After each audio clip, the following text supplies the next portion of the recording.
শুধুমাত্র পুরা ধ্বংসস্তূপ ছাড়া আর এই জায়গাতে কোনো কিছুই অবশিষ্ট নেই। আসেন তো আন্টি দেখি। দেখেন প্রিয় দর্শক, কি একটা অবস্থা, একটা অসহায় পরিবার, তার উপরে আগুন লেগে দেখেন সব শেষ হয়ে গেছে। আন্টি কিছুই কি বের করতে পারেন নাই? জি না, কিছুই পারিনি আন্টি। এই ঘরটা কার ছিল? এটা আমার ঘর ছিল। ঘরের বাঁশ কাঠ একবার সবকিছু কি জি, কিছু ছিল না। ল্যাব খাতা এখন কিচ্ছু গায়দার মতনও ব্যবস্থা নাই। এটা একজন কালকে এই যে এইগুলো একজন দিছে, এই যে পড়তেছি শুধু খালি পণ্যে যা ডাকলো।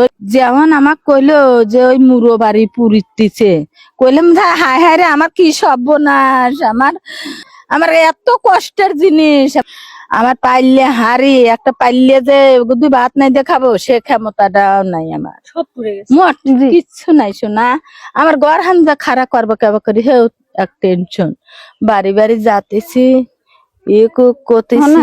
আপা আজকে রাতে কোথায় ঘুমাইছিলেন? আজকে ওই সড়কের কাছে খোলা আকাশে, খোলা আকাশের নিচে। হায় রে জীবন। পরের বাড়ি কাজ করছি তো, মারা ধরা করছে তো সমস্যা হয়েছে আমার। ও আপনি পরের বাড়ি কাজ করতে না? হারে জীবন সত্যি এরকম হয় জানেন তো। এত কষ্ট করে যা জমিয়েছিলেন সব শেষ। হ্যাঁ হ্যাঁ, যা জমাইছিলাম বিটি, আর আমার কিচ্ছু নাই মা, আমার আর কিচ্ছু নাই।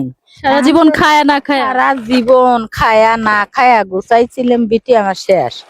আর আমার কিচ্ছু করার নাই শোনা। আমাক যদি এখন কয় যে তুমি এখন এখানে শুয়ে থাও, এখানে শুয়ে থাকো। আপা কি করছেন? কাজ করতেছি। আহারে সব পুড়ে গেছে, জি, পুড়ে কিচ্ছু গেছে। বের করতে পারেন নাই? না, কিছু পারিনি। যখন আগুন লাগে আপনি কোথায় ছিলেন? এখন আমি কলের পিছে কাজ করতেছিলাম, থালা বাটি মাছ বেরিয়ে গেছিল। আচ্ছা, আগুন কত দূর উঠেছিল? আসে দেখি যে চুলা ফিটে চালু উঠে গেছে আমার ঘরে বেড়ায়।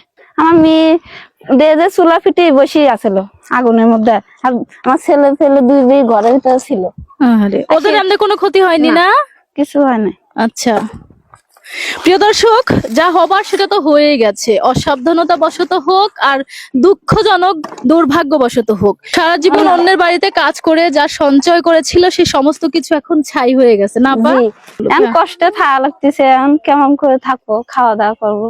প্রিয় দর্শক, যেটা হবার সেটা তো হয়ে গেছে। দেখেন শুধুমাত্র ধ্বংসস্তূপ কঙ্কাল ছাড়া আর কোনো কিছুই অবশিষ্ট নাই। একবার তো 200 চাল লিয়াইলাম, লিয়ে এসে থুইয়ে আবার কইলাম গোসল করবো কি দিয়ে, তাই ওই বাড়ি গেছিলাম।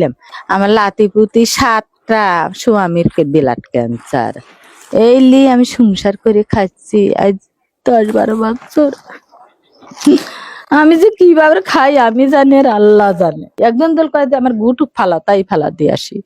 আমার দিদি বোধ নাই, আমি ঘৃণা করিনি। কত কষ্ট করে জমাইছিলেন। আমি কত কষ্ট মা, দিন গেলি 350 টেহার লেগে কোয়া লাগে না। কত এখন ল্যাট্রিনে সাফ করি শোনা, কোয়া লাগে না। ল্যাট্রিন ধুয়ে দেই, সাফ করালা ধুয়ে দেই, দুধে করে ল্যাট্রিন দুই, এত কষ্টের কাপড়ও দুই। এত কষ্টের সংসার। হ্যাঁ, এত কষ্টের সংসার। কাল সারা রাত বসে থেকে রাত পুয়াইছি, একটু গমের লেগে কেবাই ঠেহে কি দি গম পারবো। এখন খেতা নেই, একটা কিছু নাই। একজন এখন 2 কম্বল আনিছি, আইনে তো এগাগা বেটার বক এখন দিছি, এখন আমি লিছি, লিয়ে তো এগাগা আমি বসে আসলে মোরে শোয়ালা হয়েছিলাম। ও মা, আমার লেহাল কষ্ট দুঃখ কেরু নাই। এই পাড়া বর্গে শোনেন গে, আমার লেহাল কষ্ট দুঃখ কেরু নাই।